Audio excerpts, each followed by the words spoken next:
people speaking at these rallies and have that one black and white message of killing innocent civilians is not okay. It's the worst humanitarian crisis of modern era. Most loss of journalists, healthcare professionals. We're just breaking every statistic.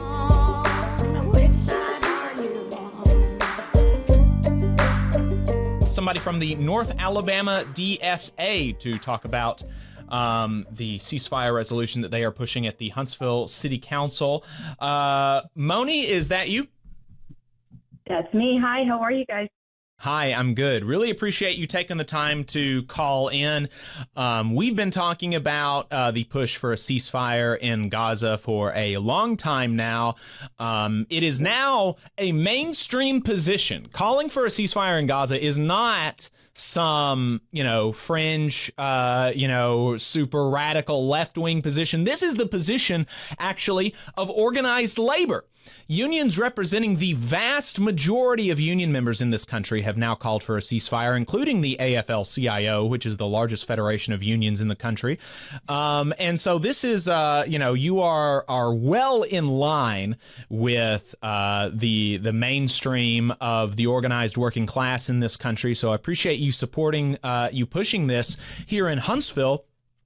And, when people just thinking about pushing for a ceasefire resolution at a city council. Well, that's not, obviously Israel isn't going to say, oh, well, Huntsville called for a ceasefire, right? But now we're going to stop. Obviously, we don't think that's going to happen. But the reason that you're pushing for this, I think, is because the city of Huntsville proactively put itself out there on this issue. This is not, just coming out of nowhere, and you're asking the city of Huntsville to take a stance in foreign affairs where it has never done so before.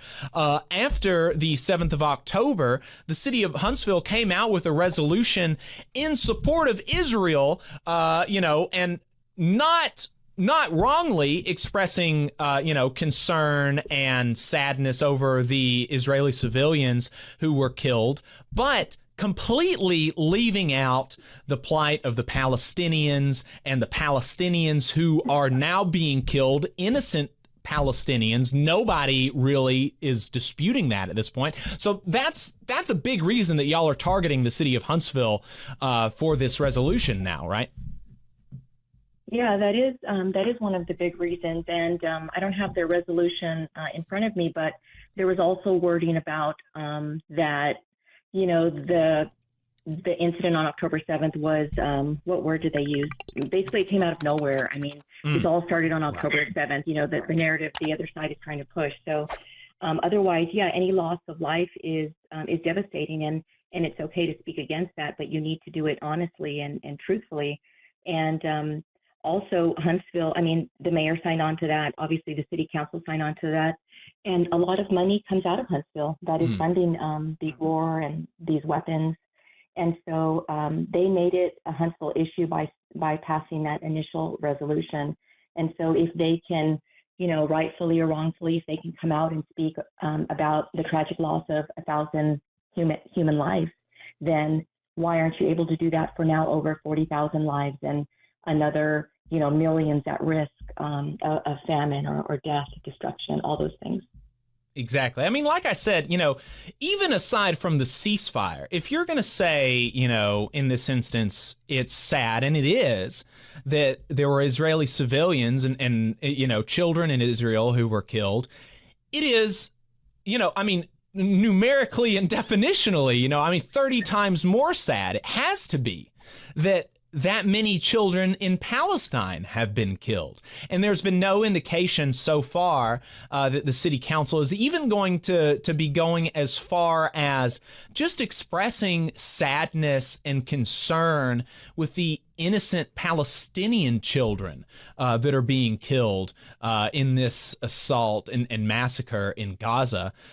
So can you tell us, the full kind of, you don't have to read the resolution in full, but what are the main things in the resolution that you are trying to get the city of Huntsville to adopt, and talk to us about, the people that came out and spoke in support of it on Thursday? Right. And so I think, I don't have the exact figures, but I think there's at least 100 other cities across the nation that have also passed ceasefire resolutions or resolutions in support of the Palestinian people. There have been universities, student groups, labor unions. So a lot of people who we might say don't necessarily have the power to affect change are speaking up, because I think we're at that point in history where if you're not using your platform, even if that platform only reaches 2 people, then you might be called complicit with this genocide and what's happening. But I think the main wording of the resolution is a standard format. It's standing against the genocide, calling for a ceasefire, and asking that the city of Huntsville stand with humanity and loss of life, regardless of one's ethnicity or nationality. It also calls out anti-Semitism and anti-Islamophobia. It calls out anti-Palestinian hate and anti-Jewish hate. One thing, I read an article this morning, I glanced over it briefly, and a couple things that were very bothersome is that they use the word anti-Semitism again, which is just lazy reporting. It's no one, there's always a couple idiots at every protest, and the cameras always point to them. But you won't go to these college campuses, or you won't go to any of these movements or protests. No one is calling for anti-Semitism or Jewish hate. Historically, I mean, Jewish people are standing up in record numbers. I mean, historians, academics, students, Jewish Voices for Peace. I mean, I don't have the figures, but it's thousands and thousands. I went to a big rally in Washington, D.C., and there was a huge number of like rabbis and, the traditional, and I believe it might have been their Sabbath, and so they couldn't participate, but they were there. They were silently there with their posters and their children. And so don't call us, don't say anti-Semitism, because the people speaking at these rallies in every shape and form, I mean, they're not all Muslim. They're people of every faith or no faith. They're of every color, and they're all just, have that one, just kind of black and white message of, killing people, killing innocent civilians is not okay. And especially in these numbers, it's just, the worst humanitarian crisis of modern era, most loss of journalists, healthcare professionals. Like, we're just breaking every statistic known in modern history. Hey, 5 seconds. Just wanted to say that this is only possible because of our donors. If you want to see more of this, then consider donating yourself at tvlr.fm/donate. Yeah, it's really concerning, and you're right to point out the idea that the thrust of these protests on college campuses is anti-Semitic is obviously absurd.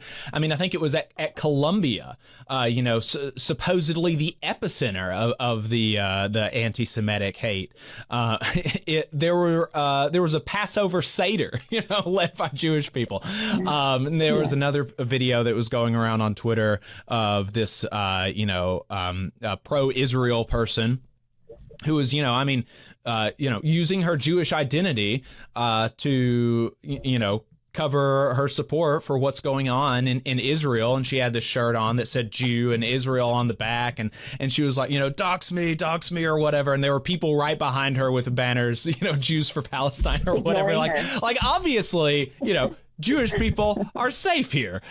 I mean, it's just, it's silly to suggest otherwise. And folks like her, I mean, really, prove the point that this is not an issue. And there was nobody that was attacking her despite her trying to make that happen. I mean, it's just absolutely absurd. And really appreciate the work that y'all are doing to try to get the city of Huntsville to come out now on this issue that they have staked a position on and come out in favor of humanity and against the massacre that's happening in Gaza. Yes, there was even one in the article I read this morning. They didn't. Kind of strangely, they didn't name the person who said this, but one of the council people or the mayor, I'm not sure, said that maybe we were 15 approximately people who spoke in different capacities. There was a physician, a healthcare professional, we had a professor, myself, a nurse practitioner, we had students, we had all, the broad spectrum of speakers. And they said that none of us mentioned the hostages, the 100 to 200 hostages in Israel. So to whoever you are, you should use your name and you should talk to us. Our heart pains for those 100 to 200, hostages, because they are humans too. They have families, they have loved ones. I would say to you that there was over 5,000 hostages, Palestinian hostages, before October 7th, and that number has gone up to over 9,000, maybe 10,000. And so when we talk about when our side, and when I say our side, I'm saying, I'm speaking for Muslims, Jews, Christians, atheists, anyone with any morality or, whatever the right word is, it is wrong. Whether it's 100, it's wrong if it's 10,000, and it's irrespective of anything else. Everything else doesn't matter. Your color doesn't matter. Nothing else matters. So I would like to know who that person was and why they dialogue with us that evening. Yeah, well, I mean, the using the hostages, to attack ceasefire people is just, frankly, one of the more disgusting pieces of propaganda that people are using now, because clearly the thing that is, you can either be, concerned about the safety of the hostages, or you can be in favor of the massacre in Gaza. You cannot be concerned with both, because clearly the safest thing for the hostages would be a ceasefire. I mean, the idea that the pro-war people are coming to, especially at this point when this is so clear, and talking about the hostages is frankly gross in my view. What have you seen any reaction from the city councilors? What has the reaction from the councilors been to this point? So far, one of our organizers was in contact with one of the city council people, and we presented the resolution, and we had hopes that maybe they would, put it on the agenda. That did not happen, so we will follow up with that council person. And now every single council person and the mayor has a copy of that resolution, so we'll follow up with all of them. As far as I know, we don't have any movement or any traction, but there's been very, blue and democratic states where it's taken, over 6 months of just a genocide. There's no other word, just pure terror and horror for them to finally come around. I think it's going to take, the struggle is going to be harder here in Red, Alabama. But if you're on the wrong side, you're going to be written that way. Your children, your grandchildren, they're all going to read about you in that light of, being on the wrong side of history. Moni, North Alabama DSA, appreciate your time. Thank you. Thank you.